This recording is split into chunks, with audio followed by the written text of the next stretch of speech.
Okay, so we're gonna get right into it with this argument, and this is my counter to people who are upset about the premise of you literally press and control the buttons of a character if you do something destructive in the open world, like Yasuke destroying a famous ceremonial Japanese shrine. There are people getting offended by this notion.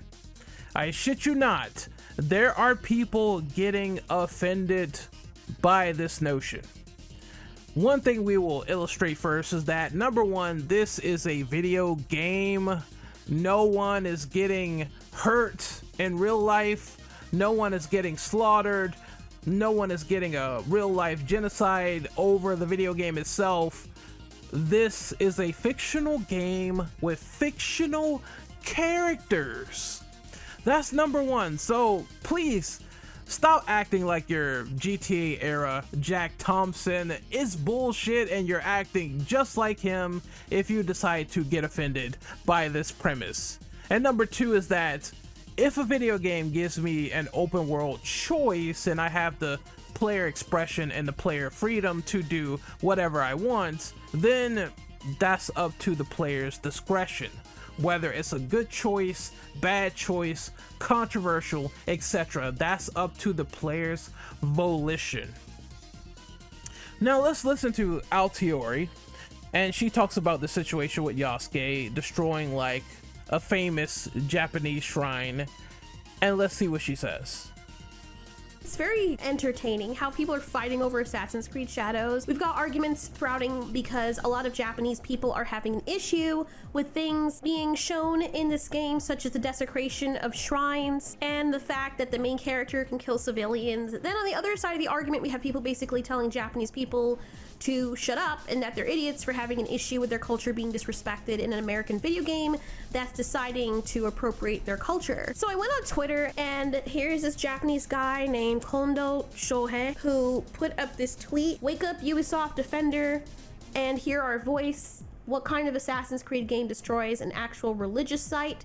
Japanese culture is consumed but receives no respect.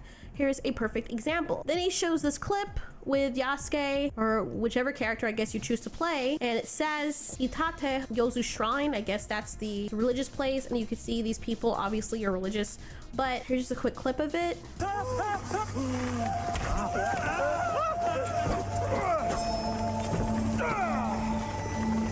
So those are civilians, because people were saying, oh, you can't do that, you can't kill civilians, or you can't hurt them, whatever, but those people they don't seem like antagonists to me, but...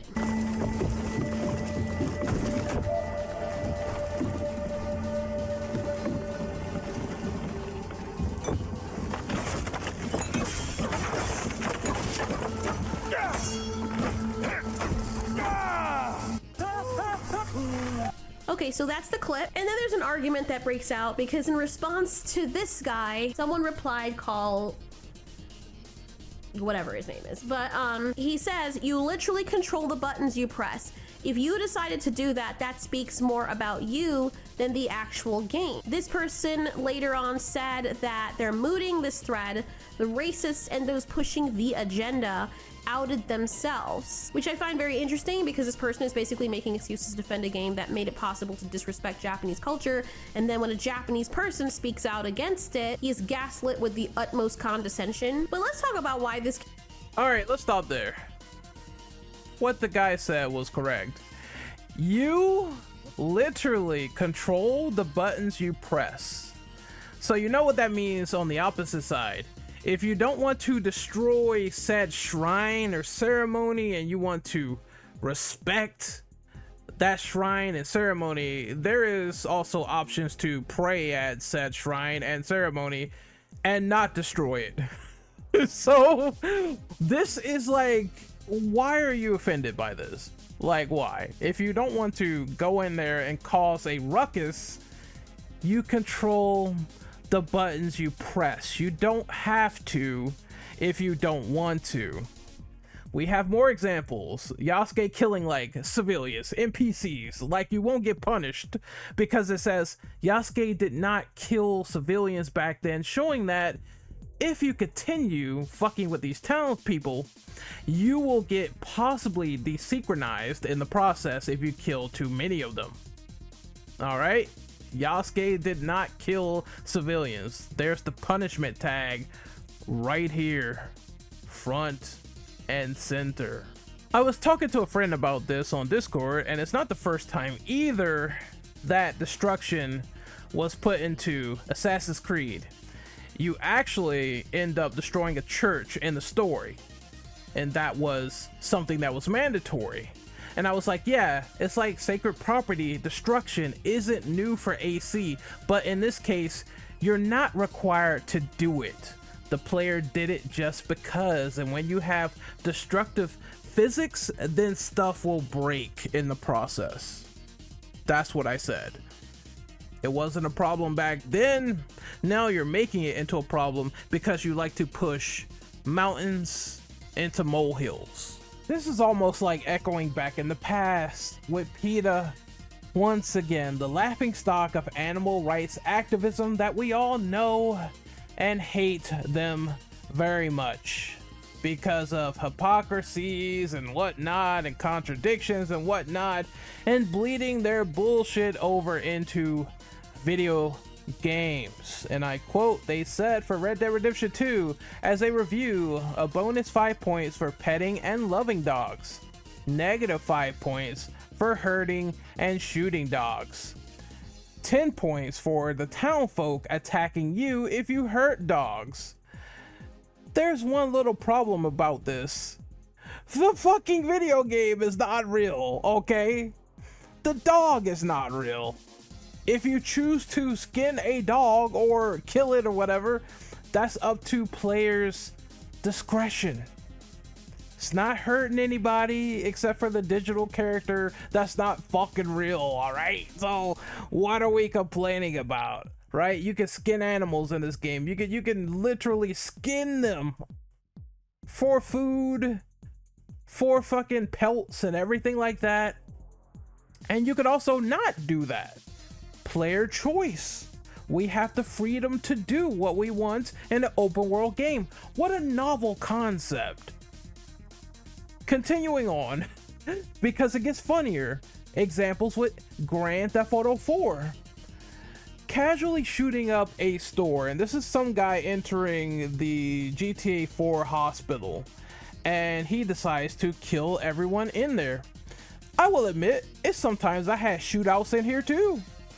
Because it's a fun fictional video game, and why are you demonizing other people for doing things in a stupid little video game that you could turn off and look away from?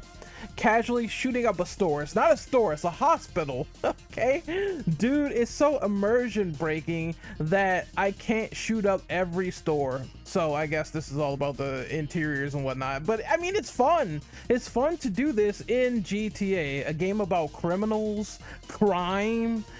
You're a scumbag criminal, of course, is going to fit the title of the game. Maybe you should know what you're playing first. I think every open world should have a fully modeled interior so I can mindlessly gun down civilians more immersively. Well, if I'm being authentic to what Grand Theft Auto is, being a low-life scumbag criminal, then yes, why wouldn't I have more interiors and authenticity and enterable buildings in my open world game that is supposed to allow me to commit whatever acts I choose, whether it's being social in the game and hanging out with your friends in the game and the characters in the game, advancing the story, advancing some of the side missions, the plot, the lore, or just randomly doing crazy and fucking irreverent destruction to every singular property that I see fit. Because if I have the ability to do that and strap myself with a fucking RPG and shoot down like every car in the street or whatever, I have the ability and the authority to do what I want in an open world game. GTA needs more enterable buildings, commits terrorism. This is not actual like fucking terrorism. You do know that, right? This is like Nico Bellic, a guy who doesn't exist, shooting up a fictional Liberty City, which is an offshoot of New York. You know that, right?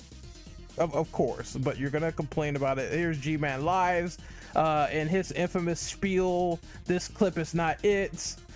People say, damn. Some dude said, oh, you're clutching your pearls, which is, you know, he could have used a better clip to prove his point than running around to a hospital and murdering civilians. Where's the bad thing in all this, right? From a perspective of real life, you're playing a video game. Murdering people in games at times, especially mature rated games, is kind of the point of GTA. If you're not murdering other criminals, other people may be collateral in said missions. I don't think you play Grand Theft Auto that much. It's like this guy, I agree with him what he said on Reddit. How dare they commit crimes on a game series known about being based on crime? And then there's like obviously No Russian, where you go in and you massacre people in an airport.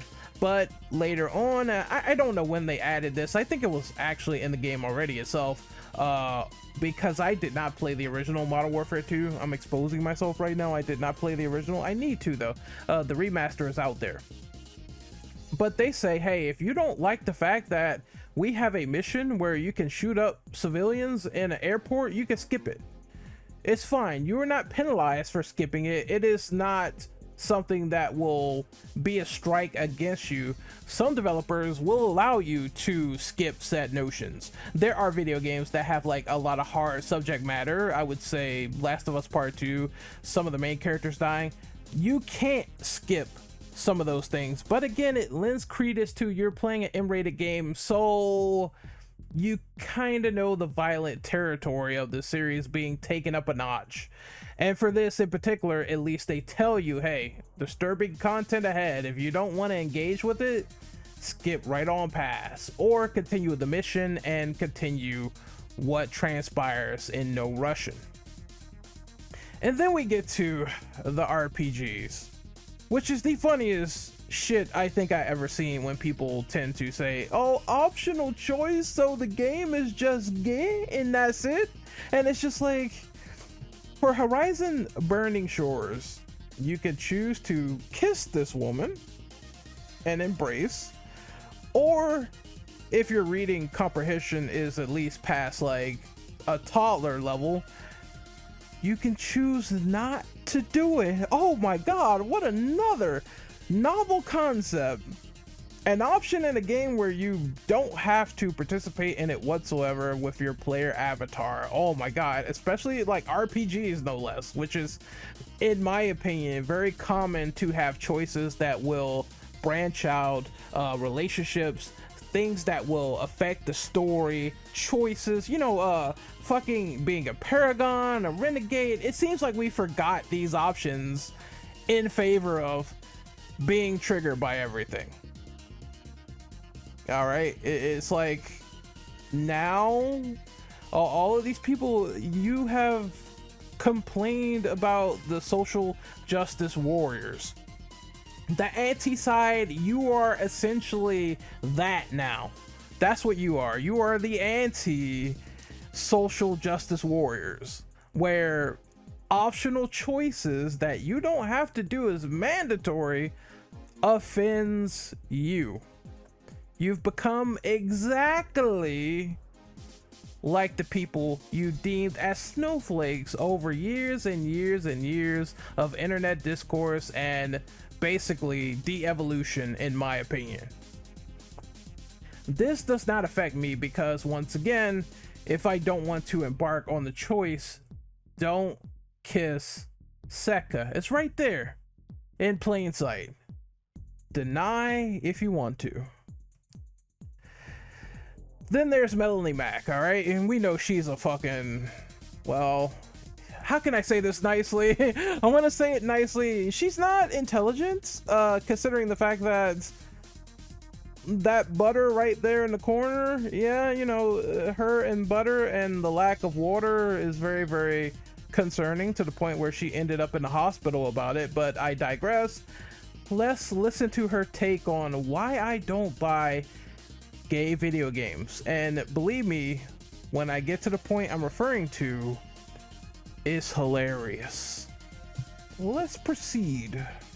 So, in light of all this stuff going on with Kingdom Come Deliverance 2 right now, with all the gay crap that's in the game, and some people are not buying it, and there's some backlash with that, I kind of want to just shed light on why I don't buy gay games. So, I know like the director or something is claiming that there is that we're calling for a boycott.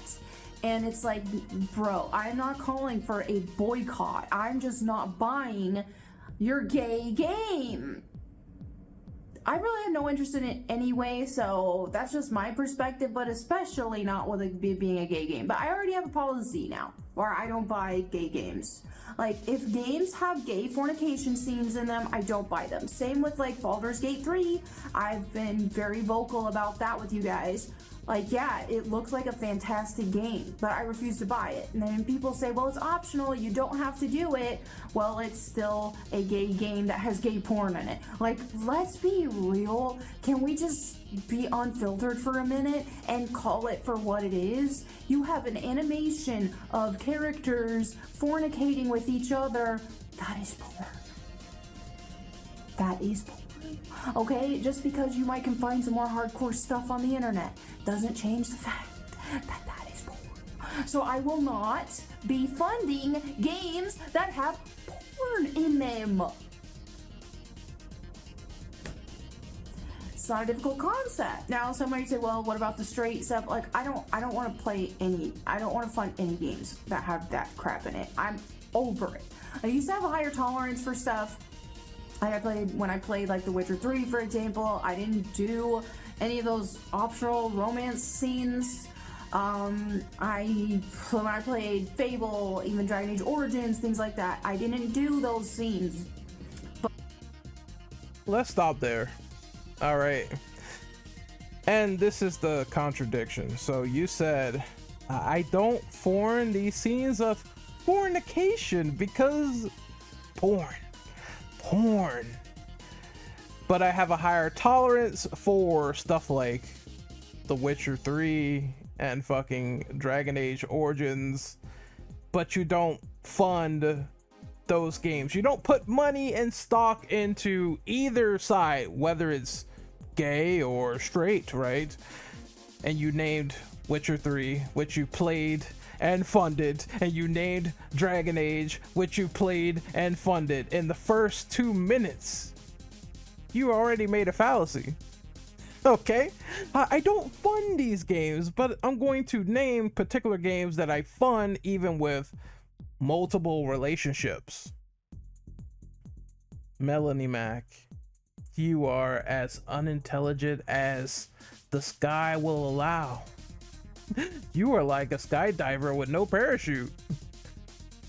Your morals just don't stick to what you're saying, and you automatically are just someone that will defeat their point in 0.2 nanoseconds. And like I said, people have problems with this kiss from Kingdom Come Deliverance, the biggest insult to gamers. What is the insult here on like an optional romance? You have the developer roasting this guy, which is funny.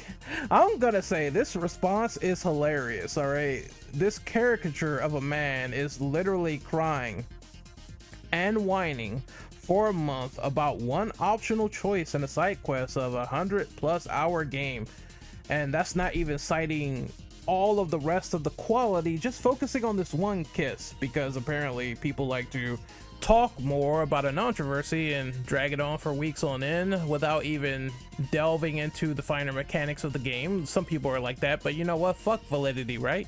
Again, you know, this happens with people without even playing it. Imagine how insecure he must be about his own preferences. Meanwhile, everybody who actually played the game doesn't give a fuck, and well, it's a million people who bought this game and they don't give a fuck, right? Okay, the game is a massive success in sales, so he's right. And then we go back in the past to games with same-sex relationships that are still wonderfully great games, like Bully. You can kiss same-sex people in Bully, if you didn't know that already. You can kiss girls, you can kiss boys, you can choose not to kiss as many people as possible on the side if you can help it. I know there's like some missions where you have to progress and kiss a girl, but outside of that, you don't have to do anything. You can go around and be a menace and get arrested by the fucking prefects. Mass Effect, where same-sex relationships, same-sex, opposite sex, sex with aliens, you could do it all in that game. I fear for the day when we have a new Mass Effect, because oh my god in heaven, it's gonna be so much revisionist history that it's gonna be overwhelming. And the last thing I want to touch up on is just keeping the same energy. All right, keeping the same exact energy.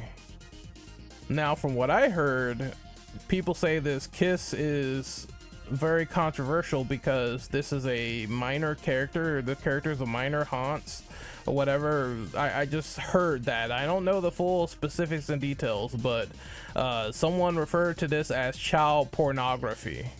All right, so I'm wondering, are these people keeping the same energy for Dead or Alive, Kasumi and Ayane being like 15 in DOA 1 and 2? It just, alright, the developer put in jiggle physics for those characters. Are you keeping the same energy? Does that automatically make those games like terrible, awful, the worst thing in the world? Are you keeping the same energy for those games despite the subject matter that they put into those games and having those characters sexualized? Are you gonna go back and say Bully is a bad game because in the context of that game you have same sex and opposite sex with characters that are minors? And then there is the people who were going gung-ho, your other peers, being against Tifa's flashback censorship, where her chest is now covered and it's censorship, and people were fighting over this and stuff like that, saying, oh well, fuck you, Square, how can you do this, all this other stuff. But she was 15 years old. Are we gonna try to lump that into the quality treadmill and then say worst fucking game ever? If you support this game, you are someone who supports child pornography. It's just like, bro, what the fuck? All right, let's calm it down a notch and let's understand that these choices, you don't have to agree with them, and that is fair not to agree with them. But when you don't keep the same energy towards all these fictional characters and the stuff you co-sign and stan all the time, it just makes your argument look weird when you throw it out there in the first place against one particular game that you don't like. But when it comes to a game that you like, all the logic that you made about the game you don't like is out of the fucking window. And that's the problem. That's the big issue that I have. Like, okay, you're not gonna retroactively go back and have an angry mob pitchfork and fucking torch over the games that you like that may feature that said controversial content. The Persona games, all that stuff, right? At least the developers, for the Japanese sake, at least they realize, hey, we don't want to support this taboo stuff. We don't want to go back and support this. We're gonna go ahead and cover it up. But you get mad over it, and this is a 15-year-old character. What is going on? Okay, to me personally, it's just like, if the choices are optional, you don't have to kiss these characters and you don't have to romance them. Even if they try to romance you, then what are you crying about? And I'm gonna constantly just try to reiterate that in your head. Like, these are like ancient medieval times. Probably a lot of people were fucking each other back then. and you just didn't know. And a lot of people either didn't know, or the sad reality is they didn't care. Because that's kind of how it was back then. They didn't care. You know, you can get fucking executed if you were like a toddler or some shit, if they felt like it. Like, they didn't care.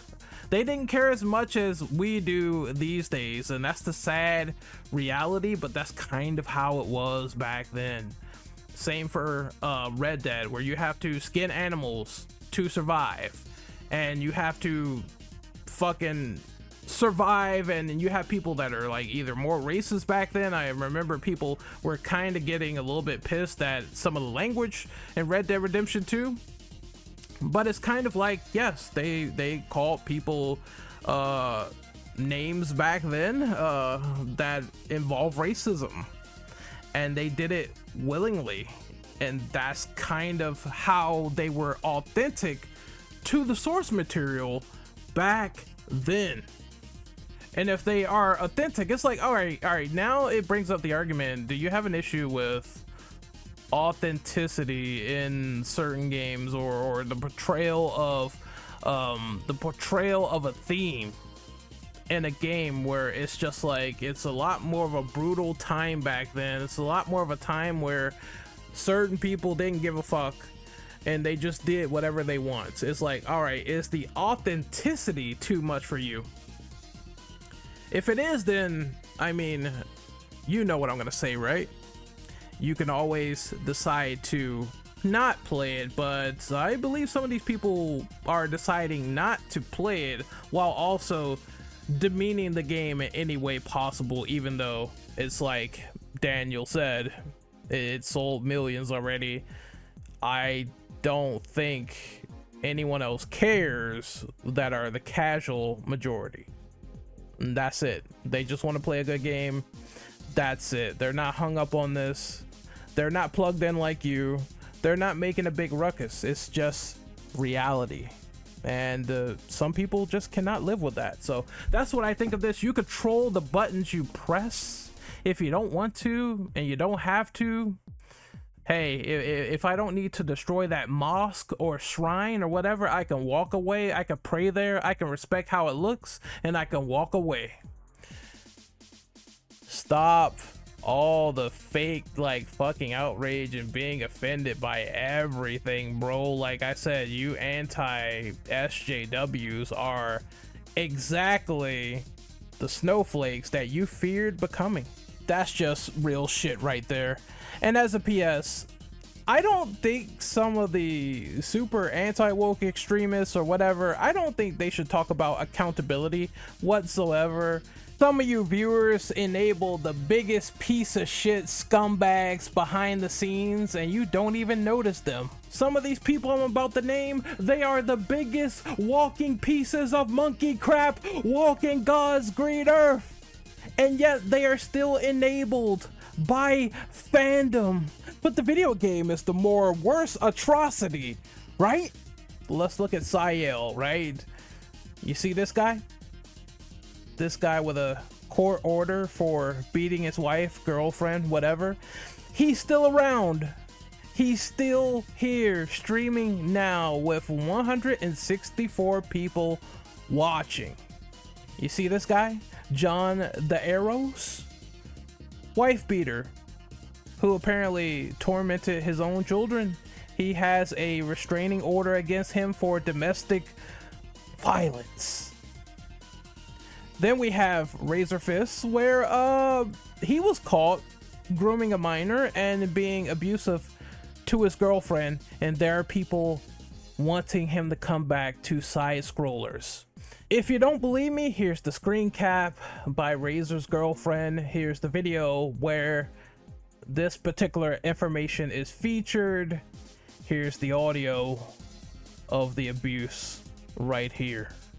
Shut the fuck up. No. I will not. Stop being verbally abusive. It's not going to work. You are such a fucking pussy.